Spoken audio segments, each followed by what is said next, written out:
How y'all doing out there? I didn't even press start yet, but the fact that it started, I'm gonna start.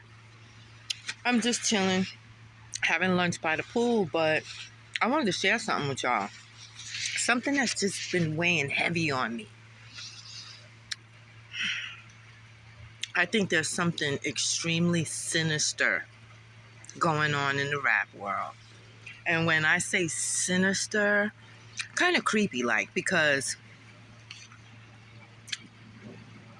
with all these murders going on, and they've been going on for a while, you got to ask yourself, do the record labels have something to do with this? I mean, because what I've been hearing, I don't know how factual it is. I don't have anyone's contract in front of me, but it's been said that these record labels have life insurance policies on the artists. Let me see if I can set the phone here. Oh, good. That they have life insurance policies on the artists. And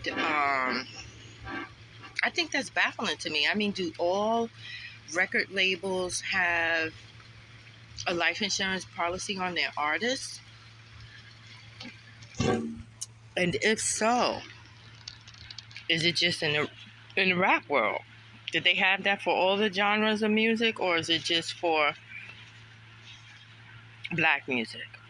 Because I'm going to tell you, I'm straight from the Bronx, New York, where rap was created, not hip hop. And it was to elevate the black people. It was to shed light on all the atrocities and the horrible things going on in the hood, in the black communities, or whichever else it is that you want to call it. And it was about promoting positivity, keeping people off the drugs. Back then, crack was really rampant, running through the communities, the black communities, and fucking it up. And they had songs like Stop the Violence, songs like Crack Kills, telling people to stay away from the crack, stay away from the coke, stay away from the drugs. That's when it was positive. But that's when it was being protested against by, I don't know where these damn bees are coming from, but by a lot of politicians and people that just really didn't care too much about black people or what we had to say that was going on in our communities. And then you have Mr. Evil Man, the same people that Kanye West is bitching and complaining about, the Jewish people that own all the record labels and doing all of these things. That's when, get off of my pizza. That's when rap music went to shit. Because it was just cultural. It was cultural for black people, and it was ours. Ever since it got infiltrated and went commercial. Because back then it was a thing that, to stay as underground and as cultural and true to our genre of music that we created.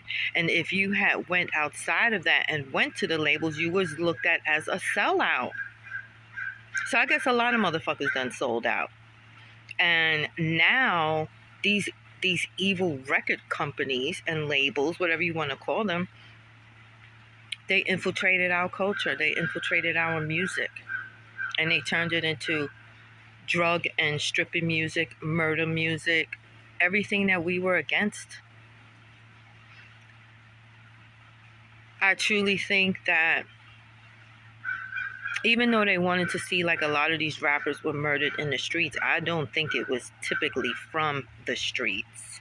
They just want you to think that, and think that it's also a black on black crime, this, that, and the third. Because after the rapper gets murdered, he's going to get like thousands and thousands of plays. All you do is hear his music in rotation. You know why? Because they're making money off of that. So you think if they do have a life insurance policy on the rapper, they're going to get paid from the policy. And not to mention, you don't even know how much the policy is for. And then they're also going to get paid from the hundreds and thousands of spins that their song is going to do now that they're deceased. That's what makes it sinister. Kind of creepy. It's like serial killing in the music world. And we already know, God forbid, I hope it doesn't happen, but anything happens to Kanye, we already know who did it. And what he's saying is actual fact, because if it wasn't, why they had given him the smear campaign? Why are they trying to tear him down? Why are they trying to empty his bank account? Because it's like they're trying to say, if you don't shut up, nigga, we're going to take all your stuff from you because we own you. Stop trying to be included in motherfucking shit that don't like you. That's all I'm going to say. But somebody needs to really look into these record companies. I don't trust they ass. They've been ripping black people off since the beginning of time. Okay? So somebody needs to do an audit and check out all of these paperworks, the fine print, life insurance policies, all types of shit. Check into these record labels. And let me tell you, it's not called hip hop. That's not what we created in the Bronx. We had MCs, which was microphone controllers, and we did rhymes. MCs were rhymers. They would have rhymes. This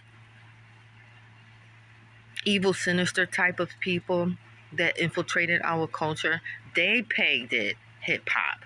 Hip hop was a term that was just used in a fucking song. The hip hop, the hip to the hip hop, but that is not what our cultural music is. And I'm glad that behind the scenes, LL, you do your thing with Rock the Bells. You took your shit back. You know, because this is our motherfucking shit. And all they did was fuck it up. We better get back to our stuff and stop allowing people into our culture that is just going to take it and turn it into something that we never intended it for it to be. Take it from us, steal from us. I mean, it still happens. Slavery is all over. But this rap shit, nah, man. Something foul's going on. Something stinks. And it's from the record labels.